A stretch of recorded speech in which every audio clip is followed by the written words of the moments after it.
Good day and happy Juneteenth, everybody. I'm Rodney Dawson, Curator of Education at the Greensboro History Museum.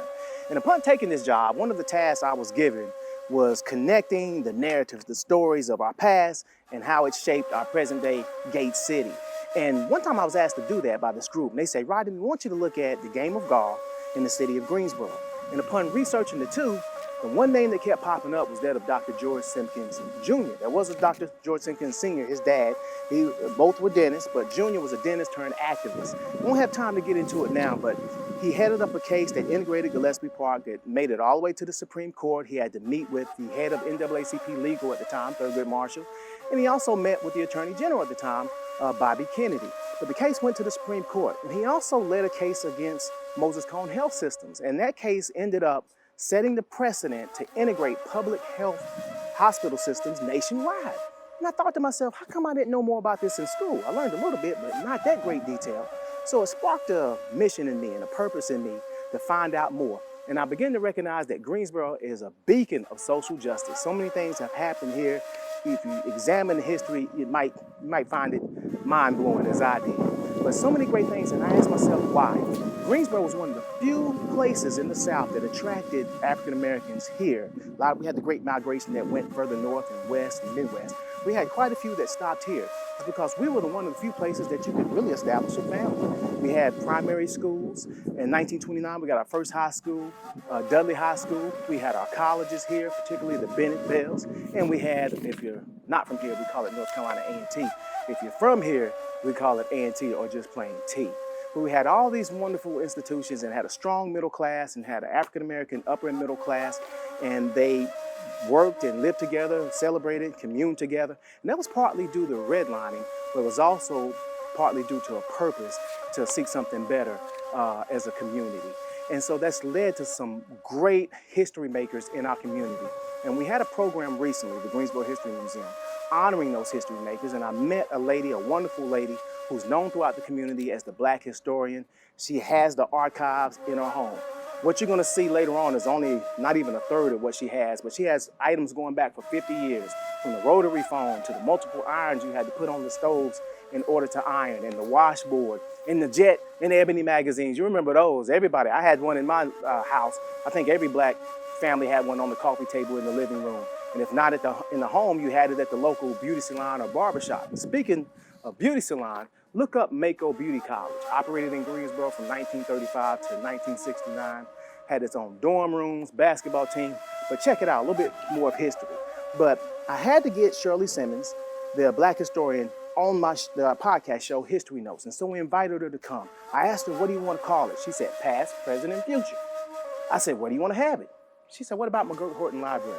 Mutual favorite of both of ours. So we had to come here. And what better place to talk about community stories than a place full of stories, and a beautiful place at that. So they said, yeah, y'all come on in and let's talk. So today we're having a special conversation on History Notes with the Black historian, Shirley Simmons. So let's walk inside and check out Miss Simmons.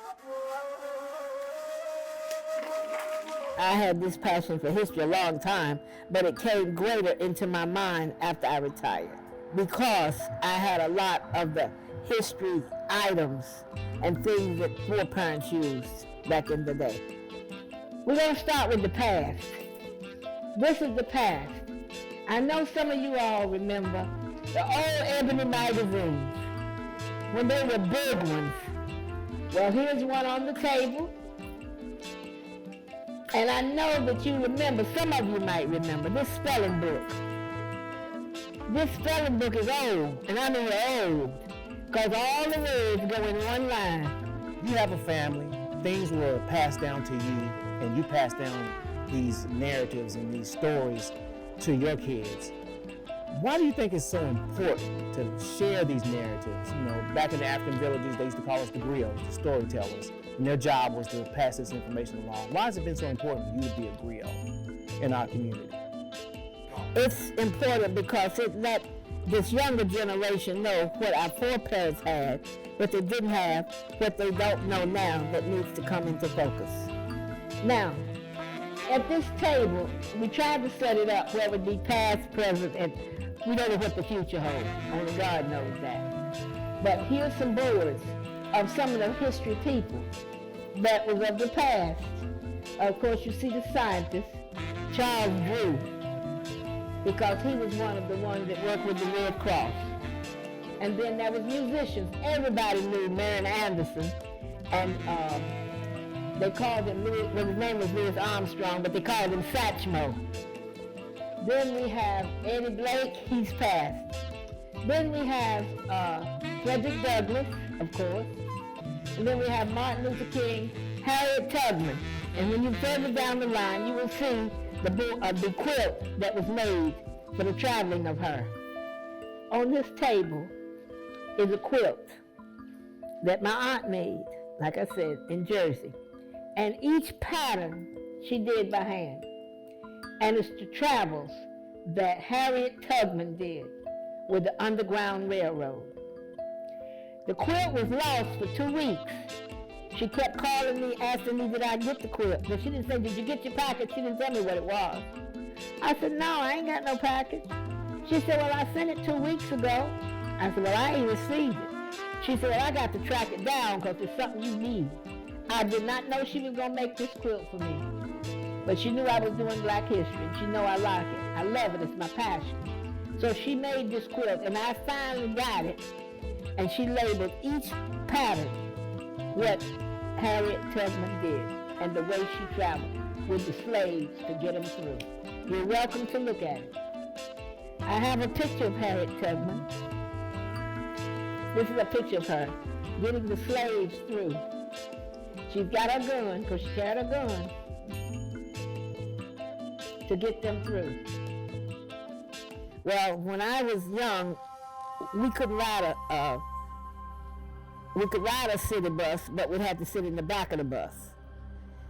And you didn't have the opportunity to go as a child to a water fountain or even an adult, because back in those days, they had colored and white water fountains and bathrooms. The changes are now you can go anywhere. The color doesn't matter. Rosa Parks, the mother of the movement, that's what they call her. And this is a book. She came to Greensboro in 1996, and she was at A&T. No, she came in 95, and she was at A&T, and she spoke, and I had the pleasure of meeting her. And I asked her would she autograph my book, so she did, and she wrote in here the date and her name. At the same time that day was the 4 young Black men that was at A&T, that was at Woolworths. Well, at the time we were in school, we called him, he has this French name, this Muslim name now, but his name was Ezel Blair. His father was a teacher too. I'm sure Councilman knows who I'm talking about. Well, he signed my book, and this was in 1960. This is when she was jailed, and they had a number on her. And I took a picture, I have a picture of that. And also, I didn't know until recently, I'll say with the last 2 or 3 years, that Claudette Colvin, she was also one of the ones, along with Rosa Parks. I know you all might remember and heard it, and it has come up recently, not long ago, about the lynching of Tillman. I have the book, but I couldn't find it. I have too much. But I did bring the article on him. And then this is where the Black schools was trying to be integrated for grants. And this is the board. But I have the book with Tillman in it, and the funeral and everything, and how he looked, because his mother allowed the casket to be open for people to see how he looked and how they messed him up. Dr. George Simpkins, he was my doctor. Now, I'm going to tell you about Dr. Simpkins. He was a great man. He was an Army man, I think. No, it was a Blunt that was the Army man. But Dr. Simpkins was good. Dr. Simpkins, Dr. Blunt, and Dr. Evans. Those 3 doctors were doctors. You didn't have to go from A to B to see what was wrong with you. They could do it all. They know what medications to give you and everything. And they were good doctors. They were dedicated to their job. And they loved their patients. And they was concerned about the patients. I remember at the time, but I don't remember anybody coming to the house. Doctors would come to your house. Am I right or wrong? Now you can't get a doctor in his office hardly.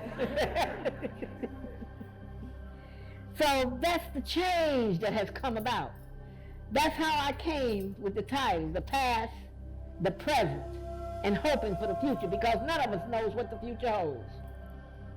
John Lewis, he was a man of dignity, outstanding, and he really fought for civil rights.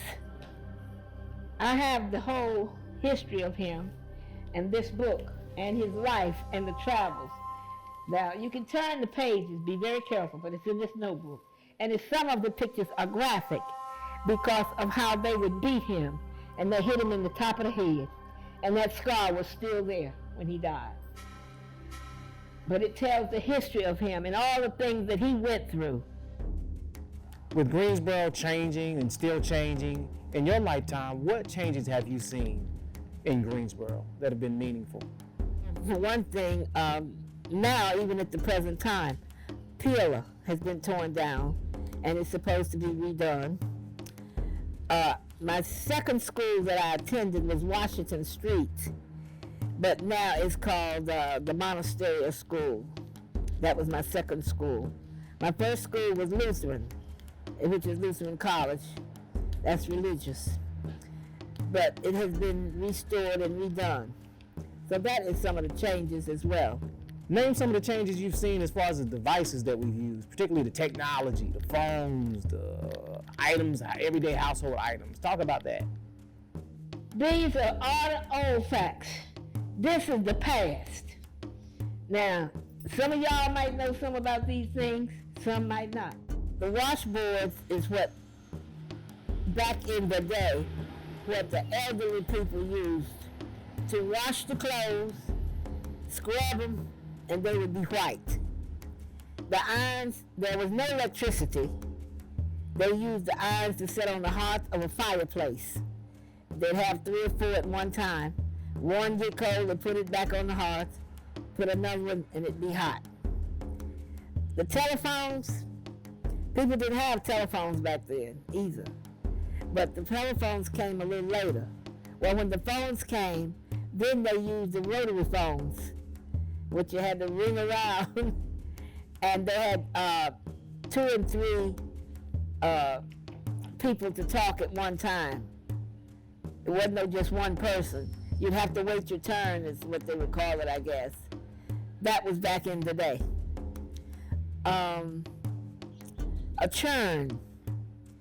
People that had farms, they had cows and pigs and horses. They had a churn, and they would churn the milk to make the butter. Now you go to the store and you buy the buttermilk and the butter. I know about them because I was in the farm. I was on the farm. I was a tomboy. But we have the sausage grinder. How many know about a sausage grinder? Now you go to the store, you don't grind the sausage, you just go ahead and pick up the package. We had a washboard. You know something about the washboard. Wash the clothes, they'd be white as snow. Now the telephones. Well, now we got the modern days, and you got the computers you can talk on, you got the phones, the cell phones, you can call from Greensboro to California to Egypt to Japan and wherever else you want to call. Well, this is the old telephone that had the rotary dials. That's antique for sure. And this is the time, I think, when they had 3-way calls or something, you had to wait or something. Been so long. But that's the way those phones worked back in those days. Now, if you lived on the farm, which I did, cows, pigs, chickens, horses, crows, chickens, and everything, we had a churn. And you churn to get the butter. The butter would come to the top, and then you would take and skim it off, my mother did. Put it in a mold, I believe Miss Johnson knows something about that. And you take the mold and turn it upside down. And when you turn it upside down, it'll be a little flower on the top of it. Do any of y'all know anything about that? Okay, but I ain't the only one that knows something about it. Then we had the irons. The old irons that sat on the hearth of the fireplace. They would have 5 or 6 irons. If one got cold, you put it back on there and get up another one to be hot. And these were heavy, and I mean heavy. And back then when they did the ironing, they had starch that they made in a wash pot. And then the clothes would be white as snow. Tide and all this other washing powders can't do nothing what that could do. Because those clothes were purely white by then. And you would hang them on the line, and they would smell good too. Now, when it came to the men, and they worked, they had a shoe lash. This was the shoe lash that they would put the shoes on and fix the soles and the heels of the shoes. What has it meant to you to see African Americans grow and rise politically and economically, particularly right here in the Gate City? At the time, I was working at the airport because I was I'd say a chauffeur, carrying people back and forth. I traveled a lot. And then at that time, President Gloria Scott, came through, and I had to take her back to the college. Well, I didn't realize that she was interested in my profession as a chauffeur. So when I went back to work in the next 2 or 3 days, my boss gave me a note that she left for me. And I called her. She wanted me to call her. And I said, Dr. Scott, I received your note. Was there something special you needed? She said, I would like for you to come to Bennett and talk to me. So I did. And when I did, she told me she would like for me to become her chauffeur or companion to travel, to get her from one destination to the other. At that time, I said, really? I was excited. So I did. And in that process of working at Bennett, I met a lot of people. Coretta King and Dr. Maya Angelou. Well, I chauffeured her. And those were some of the dignitaries that I met in the process of working. And at Bennett, Dr. Maya Angelou was on the board of trustees at Bennett College. I met Della Reese. She came through the airport. And someone was saying, that's Della Reese down there on the end. I went going down there right quickly, fast, and in a hurry. And I said, Miss Reese, it's an honor to meet you and a pleasure as well. I said, I watch your series all the time. She said, thank you, darling. I appreciate that. I said, it's an honor to meet you in person. There was a time we'd think we'd see a black man as a president either, would you? You never thought that. You never thought that you would see high officials in the government as well, but it's happening. Did you ever think that we would see an African American president? And when you saw him, how did it make you feel? I was happy when Barack Obama came in because that let me know that we are not down anymore, that we are rising. And that's a great thing. When I went, it was very, very cold that day, but I was determined to go and to see. And I did a lot of history on him as well as First Lady Michelle Obama. I have her book. And it's really interesting. He came to Greensboro a few years ago here. As an African American woman, a student of history, and you've seen times where we sat at the back of the bus, and to now where we're at the front in many instances. But could you imagine a time where you would have an African American vice president in Kamala Harris, and then now a Supreme Court justice in Justice Ketanji Brown Jackson?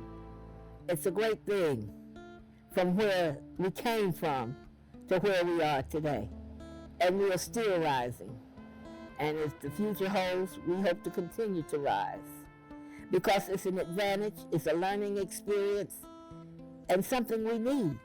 I enjoyed this program because one of the things that there's a lot of things that I didn't understand or know about, that I didn't learn about in school. Some of it I lived through because of my age.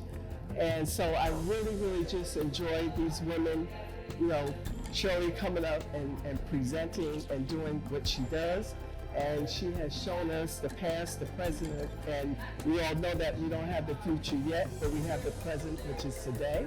And so I think that the young children, the young kids that's younger than us, that, you know, since we've gotten so old, that we need to artifact this information and put it into some kind of course to teach Black history, the real Black history, to young children. And so I am I would really love to do that. I'm an instructional designer, and I just really love what women do and Black people do in terms of history. Mcgirt-Horton's history is actually based out of the Claremont Courts right next to the building, and that started in 1986, and it was birthed into a full-fledged City of Greensboro library in 1989, just across the parking lot from where we are right now. This building itself was just built in 2010, but the history of it is decades old. So here at Mcgirt, we're in the unique position of having a sizable portion of the library's African American fiction and nonfiction collection, and we highlight those throughout the years. Of course, our staff is always willing to help people find books that they want related to any number of topics. We have a bunch of local community members that are banding together to support East Greensboro, whether it's bringing art to Kings Forest Parks or working with the library to have programs like this to just tell the community about the history of East Greensboro. The Greensboro Public Library is partnered with North Carolina A&T as well as the Greensboro History Museum and Greensboro Bound to put on a redlining program that's 4 months of a series talking specifically about redlining in East Greensboro, knowing about how this branch started as a community outcry for a safe place for kids and a safe place for kids to come and learn literacy and them spend time with their families. That's what this branch was birthed out of. When you came in and told me about this program over a month ago and said that Ms. Simmons was coming to bring some artifacts, not even a third of what she actually had in her house, and again, specifically how it connects to East Greensboro, I was so excited. I wanted to do whatever I could to be able to support a program like that, to make sure that the community knew about it, that the people that were here in the building are representative of the community so that they could go out and they could find out the information and then tell other community members about it. So I was so excited that Mcgirt-Horton was thought about for something like this, because this is the history of Mcgirt-Horton. So fantastic. And may I say, a phrase from the Bible: before the end of time, the bottom rail will be on the top, and the top rail will be on the bottom. By that means we've been down so long. There was positions we could not hold, but now we are rising and have rose and continue to rise, that we will be on the top before the end of